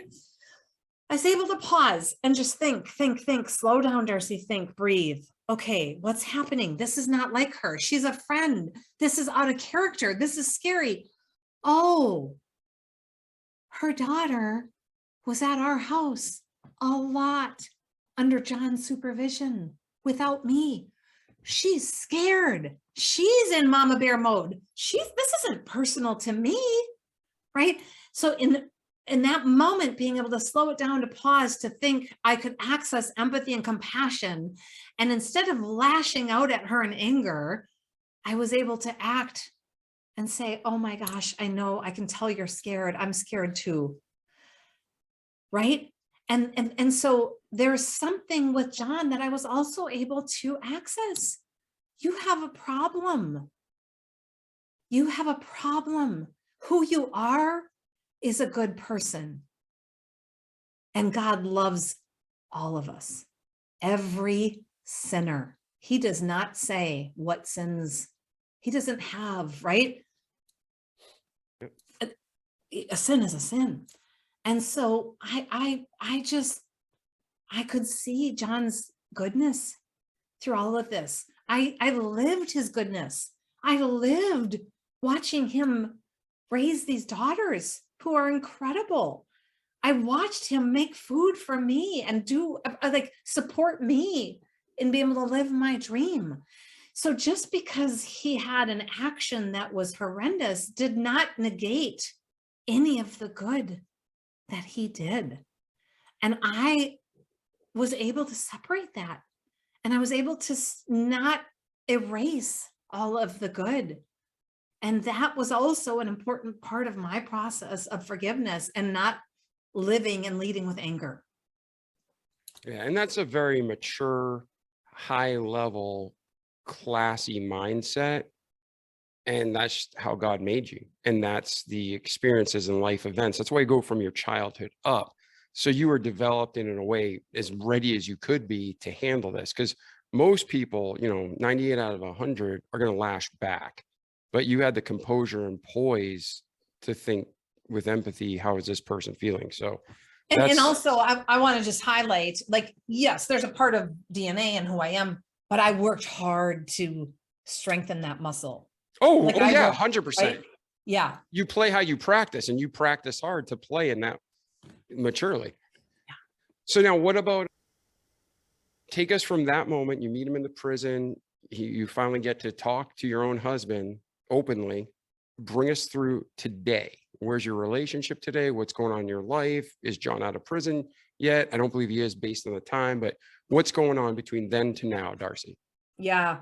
So then to now, the girls and I went to visit him regularly till COVID hit. And then obviously that all shut down. They came back to school.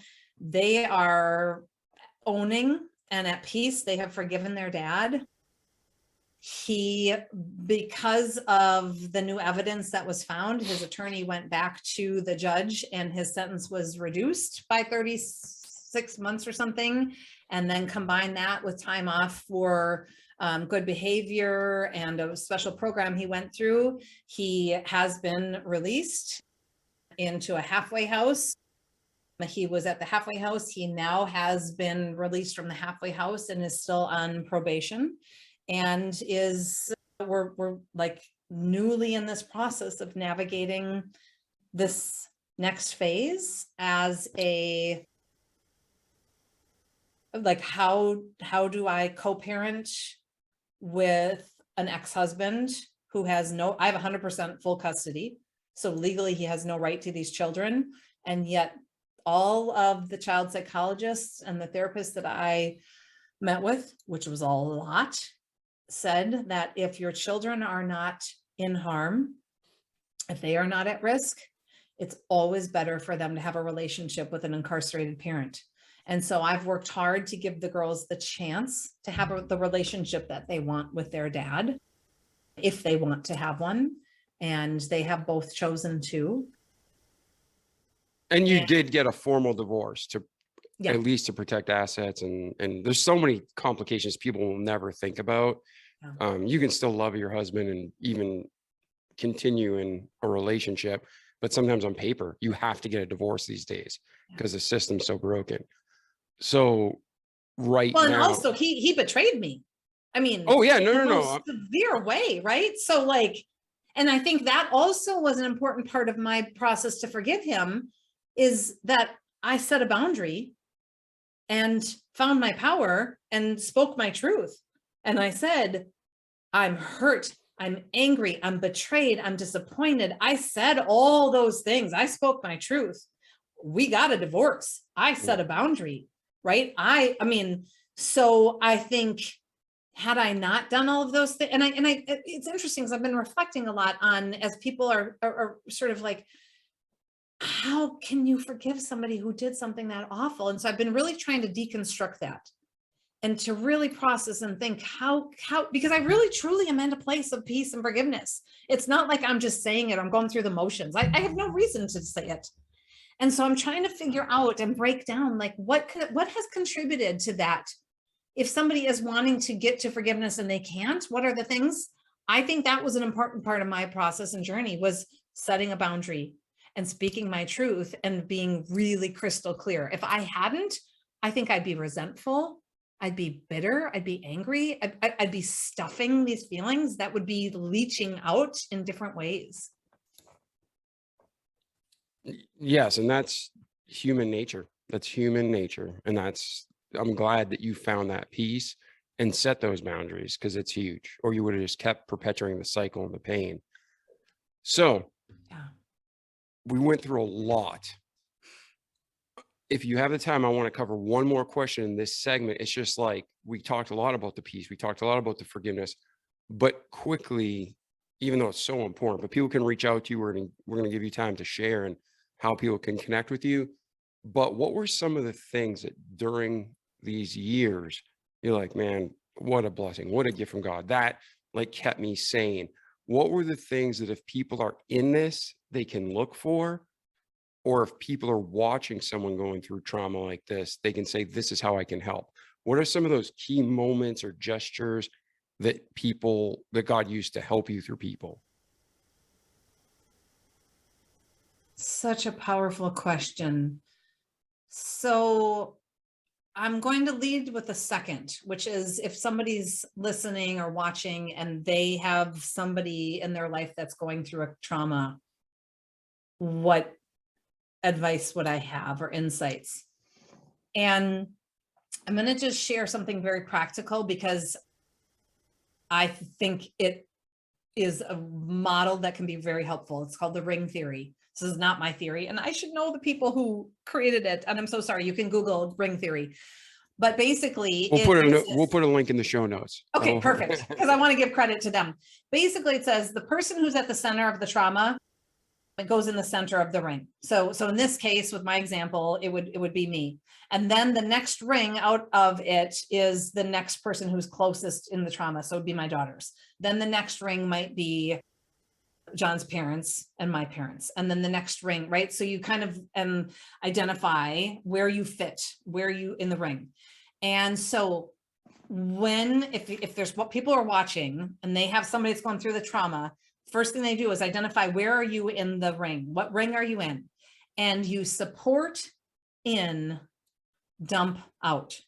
So anybody who's in a smaller ring than you support them. You love them, you give them compassion, you support them. Anybody who's in your ring or bigger, you can dump, you can vent, you can say, how did he do this? So in other words, people who are in a bigger ring from me could not come to me and say, I mean, they did, but this is the theory, say, Darcy, I can't believe John did the blah, blah, blah, blah, blah, and use me to get support, because I'm at the center. they can do that with their friends, with their spouse, with others who are in outer rings. And that was really helpful for me. And I wish there were people who could, right? That's why I want to share this as much as I can, because otherwise you're looking to get support and you're dumping with somebody who you just need to love them and support them and ask, what do you need? Does that make sense, David? Did I explain that well enough? Yes, 100%. If you're on the outside looking in, sometimes you just got to be quiet. Sometimes you just cry with them, or you just be there holding their hand. You may not say anything for hours, but when you're coming to a circumstance there's no textbook for, every circumstance is different. Sometimes just ask them, what do you need? And when you're watching, do things that you know they need. And it is like you mentioned, the gutters. If you're watching somebody going through a husband or wife and they're in chemo treatment, you really think they need to be mowing their lawn right then? I mean, maybe for some people, they like mowing their lawn. It's therapeutic. But for most people, it's just one more hassle. Yeah. Go freaking mow their lawn or hire somebody to do it. If Yeah. you really want to help, put your money where your mouth is, put your effort and time where your mouth is. But yeah, I mean, I think that's what you were saying, is just look around. Beautifully said. And some of the things you just named, like I one day had a friend drop off a couple bags of groceries and just left them on the front step, drove away, texted me and said, go get them, right? She didn't ring the doorbell, come in, need to be in my space. It was so respectful. It was so incredible. It was like, because I was in a place of hibernating, and I was right. I was like, oh my God. Of course, she didn't know. I didn't say, can you get me groceries? She didn't know I was sustaining on crap and not eating and not sleeping. It was so kind. It was so wonderful. So, so yes, ask. And there's a certain part of my process where I couldn't answer. I didn't know the answer. I didn't have the capacity. And so there did come a point where I could then say, yeah, I need help. Could you pick up the girls? Because I'm a single parent and, or could you, whatever. But you beautifully underscored some great tips. Yeah. So, well, Darcy, I appreciate you being on the show, and there's so much more to the story. So listen, again, I'm not trying to pimp a book, but if you want to learn more, or just, want to read about Darcy's story, Thoughtfully Fits the book. And like she said, it's a process, whether you're in business or personal, just everyday growth. It doesn't have to be serious trauma. It's a great book. Thank you. But Darcy, between your birth and today, is there anything else we missed that you want to cover or hit on before we wrap up the episode and get into where are you today and where are you going? The main thing that I want to highlight is that wherever you are in your journey, whether you are in the deep despair, can't see the light, whether you are on the other side of a trauma trying to heal, whether you are, in a business, there's no trauma, but you're just like, oh my God, I don't know how to break through to get to the next level. Like wherever you are, the number one thing that helps is self-awareness. And so continue to invest in whatever resources you need to be able to uncover how am I feeling? What do I need? What's hard? What are the obstacles? For me, early on, it was journaling, and then it was getting a therapist, and then it was getting a coach. Just like, you don't have to go it alone. And the more you can face whatever it is and increase your awareness, your self-awareness, like this is what's hard, this is where I'm at, the better you're able to figure out the tools you need to fix the problem you have to get to the other side. And so it would have been very easy for me to put my head in the sand, to pick up the girls and move, to write off John, never speak to him again. Nobody would have ever second guessed it if I never talked to him again and wrote him off and we moved to Montana and started over. And for somebody who has done that, there's no judgment, yet there's a cost to that, to sort of, buckling down and living in a hole and putting your head in the sand.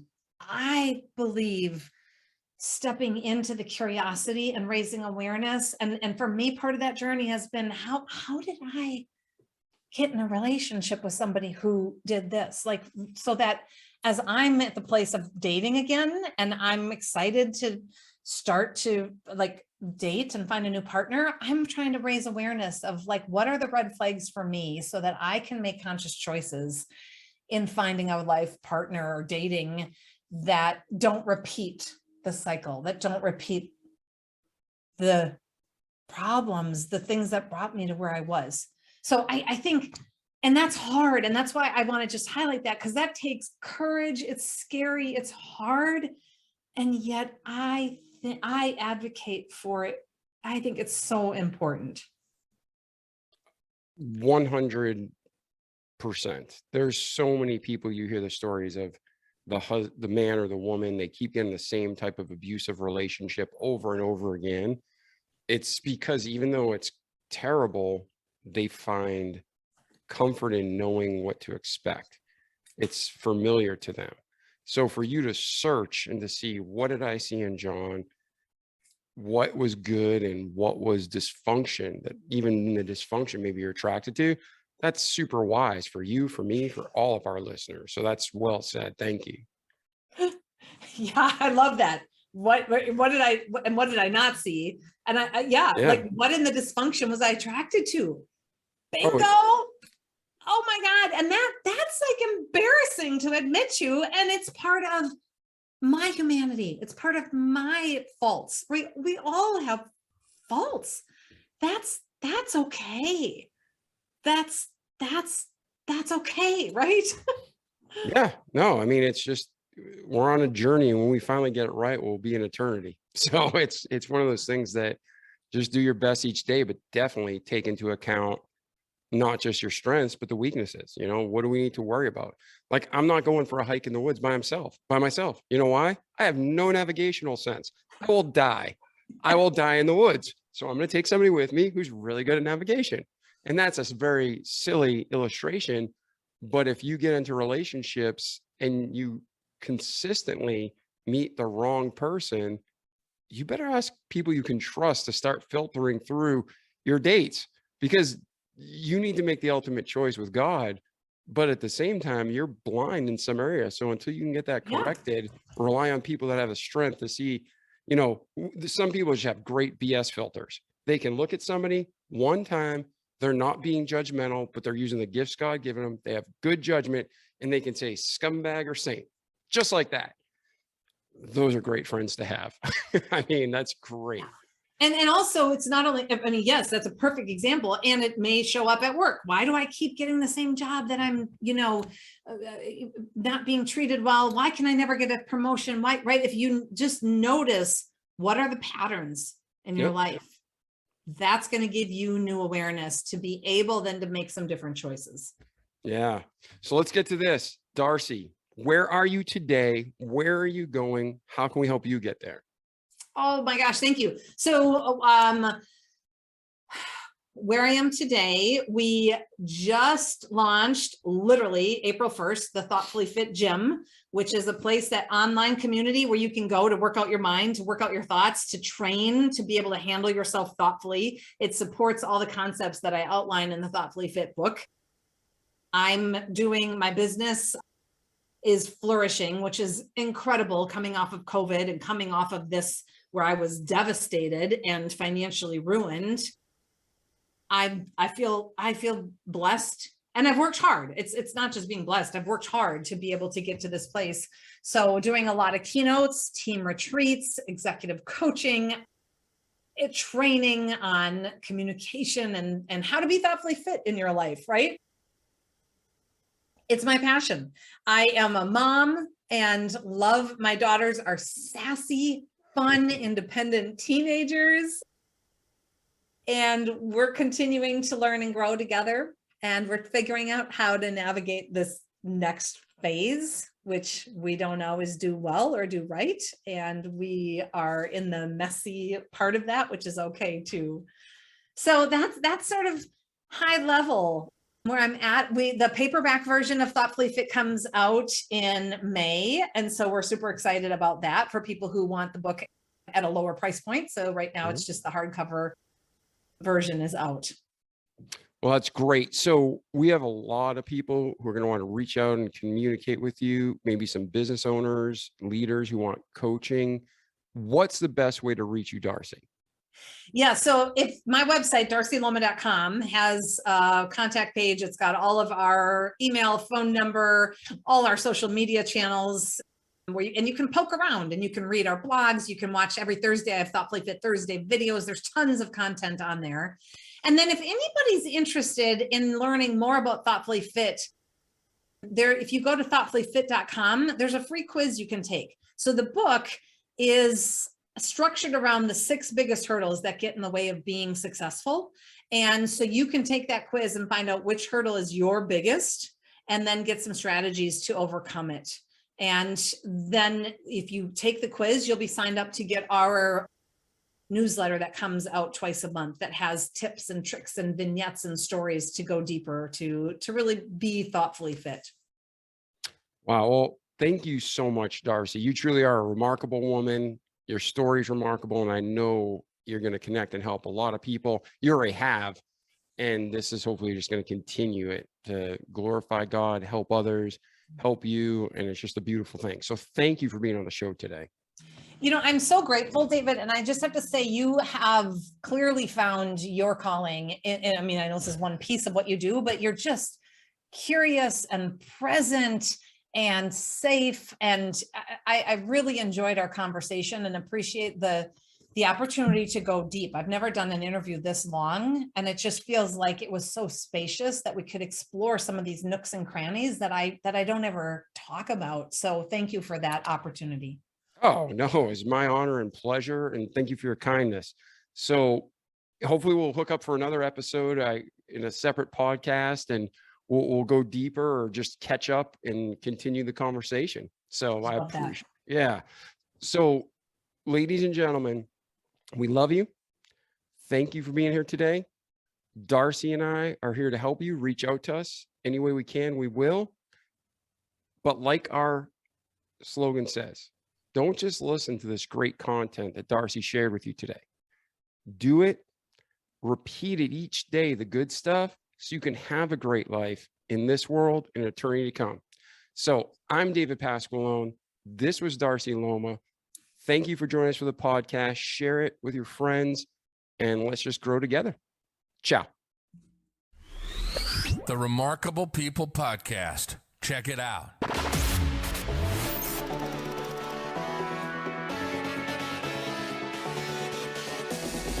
The Remarkable People Podcast. Listen, do, repeat. For life.